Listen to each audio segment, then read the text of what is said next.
안녕하세요. 저는 서귀포에서 양승철 소아청소년과를 운영하고 있는 양승철이라고 합니다. 그동안 서귀포 지역에서 20년 넘게 지금 소아청소년과를 운영해 오고 있고요. 많은 환자들을 보고 치료하고 있습니다. 그리고 저는 소아과 진료도 열심히 하지만 특히 바다에 대해서 관심이 많습니다. 우리 제주가 올레길도 좋고 자연환경도 굉장히 뛰어나지만 많은 사람들이 모르고 있는 그 수중 세계에 관한 소개를 같이 좀 해드리려고 합니다.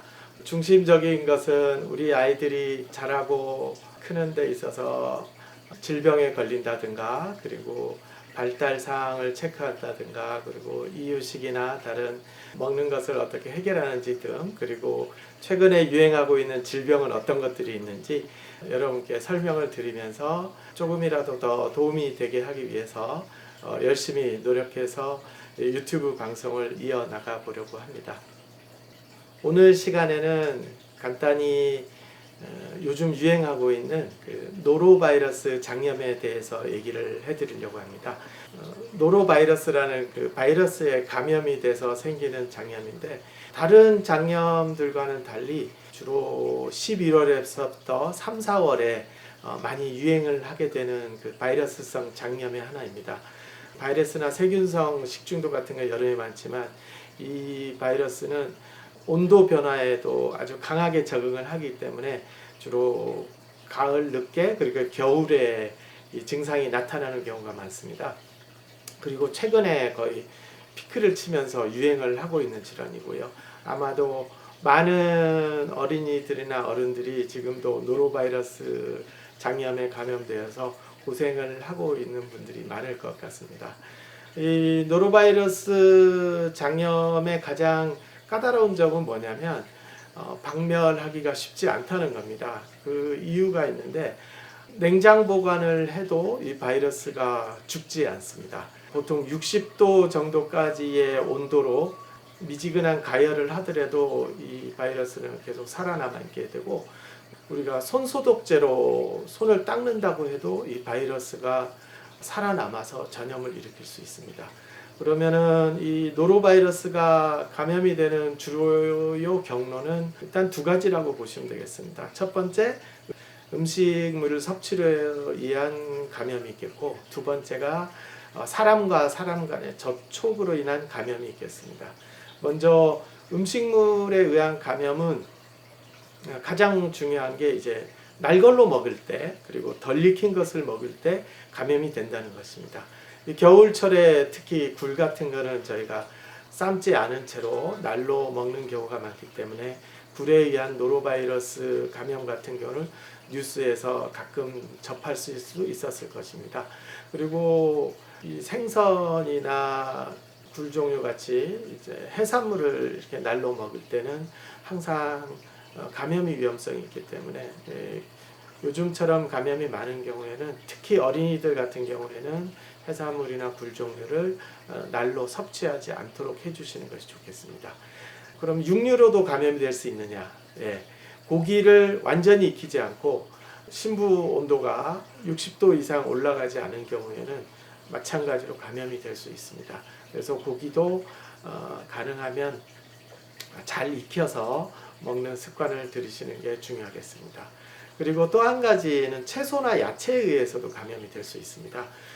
채소나 야채를 세척하는 과정에서 오염된 손으로 이제 세척을 하거나 오염된 것이 섞여 들어가게 되면은 역시 노로바이러스가 살아 있을 수 있어서 사람에게 감염을 일으킬 수 있습니다. 특히 날 음식이나 생선 같은 것을 조리한 도마 위에서 바이러스가 살아있게 되고 그 도마를 통해서 감염이 될 수 있기 때문에 도마를 소독을 잘하는 것이 굉장히 중요하고요. 그럼 야채는 익혀 먹을 수는 없으니까 어떻게 하느냐? 흐르는 물에 아주 정말 완벽하게 계속 씻어서 가능한 한 바이러스가 묻어 있지 않도록 털어내는 과정을 거치는 것이 중요하다고 하겠습니다. 그리고 이 노로바이러스는 또 사람과 사람끼리의 접촉으로 인해서 감염이 될 수 있습니다. 접촉 경로는 어린이들 같은 경우는 대부분이 어린이집에서 감염이 되는 경우가 많죠. 이 어린이집에는 아무래도 애들이 어리다 보니까 서로 만지고 접촉하고 빨고 이런 행동들을 많이 하기 때문에 감염이 일어날 가능성이 굉장히 높아지는 겁니다. 노로바이러스의 감염 환자가 만약에 발생했다 싶으면 어린이집에서는 격리 조치를 해서 다른 어린이들에게 옮기지 않도록 신경을 써주셔야 됩니다. 그리고 만약에 이제 노로바이러스로 해서 구토와 설사 증상이 나타나게 되는데, 구토로 해서 토사물이 나오게 되면 거기에 바이러스가 많이 포함되어 있게 되고, 그리고 설사를 하면서 그 대변에서 바이러스가 역시 배출이 되기 때문에 애들은 이게 손으로 입과 이제 항문 주변을 이렇게 접촉시킬 수가 있기 때문에 거기에서 바이러스의 전염이 일어날 수가 있습니다. 그러면은 그 토한 것은 우리가 알코올이나 손세정액 같은 걸로 소독이 되질 않습니다. 노로바이러스는 좀 독한 녀석이어가지고, 그래서 그때는 꼭 락스를 사용하셔서 세척을 하는 과정이 필요하겠고요. 아기가 입었던 옷도 마찬가지로 삶거나 아니면 증기가 나오는 다리미 같은 거로 충분히 어느 정도 가열을 시켜주시면 그 다음에 전염을 막는 데 도움이 되겠습니다.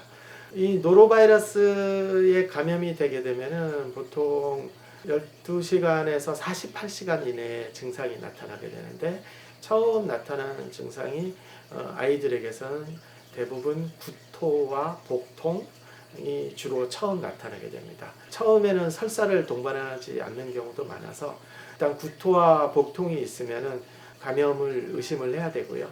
그리고 어떤 친구들 같은 경우에는 고열이 동반되는 경우도 꽤 있습니다.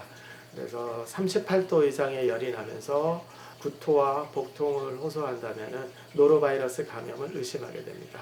그리고 설사가 그 하루나 이틀 뒤에 따라서 나올 수 있기 때문에 구토만 한다고 해서 장염이 아니라고 얘기할 수는 없습니다. 그리고 실제로 설사는 안 하고 구토와 복통, 열만 나는 그런 식의 증상을 보이는 경우도 꽤 많습니다.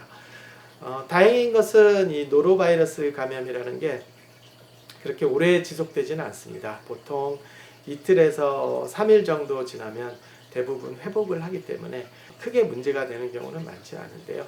그러나 중요한 것은 우리 아기들은 몸에 들어있는 물의 양이 어린애에 비해서 상대적으로 적기 때문에 구토와 설사를 지속하게 되면 금방 탈수 증상이 올 수 있다는 겁니다. 이 탈수 증상은 어린이들에게 생명에 위협을 줄 수 있을 정도로도 올 수 있기 때문에, 이게 구토와 설사가 지속되면서 아기가 축축 처지고 기운이 없으면서 자꾸 잠만 자려고 하는 이런 증상을 보인다면은 병원을 꼭 방문하셔서 수액 치료를 받으시거나 아니면은 요즘 먹는 수액이라고 해서 이온 음료를 구하셔서 그걸로 조절을 해 보실 수 있겠습니다. 그래서 어느 정도 기력이 회복되면 그 다음부터는 한 2, 3일이면 대부분 잘 회복되기 때문에 노로바이러스 감염 크게 걱정하실 필요는 없지만 초기 증상은 많이 심할 수 있기 때문에 조심하시는 게 좋을 것 같습니다. 오늘은 여기까지 간단히 노로바이러스에 대해서 말씀드렸고요. 다음에 또 소개를 해야 될 질병들을 많이 구상을 하고 있습니다. 그래서 우리 엄마 아빠들에게 아기들을 키우면서 힘든 점이나 그리고 궁금한 점들이 있으면 댓글을 달아주시면 저희가 그 중에서 선택해서 또 유튜브 방송으로 안내를 해드리려고 하니 댓글 많이 달아주시면 감사하겠습니다. 그리고 차차 우리 바다와 수중 세계에 관해서도 이제 소개를 해드리려고 합니다. 감사합니다. 다음에 또 뵙겠습니다.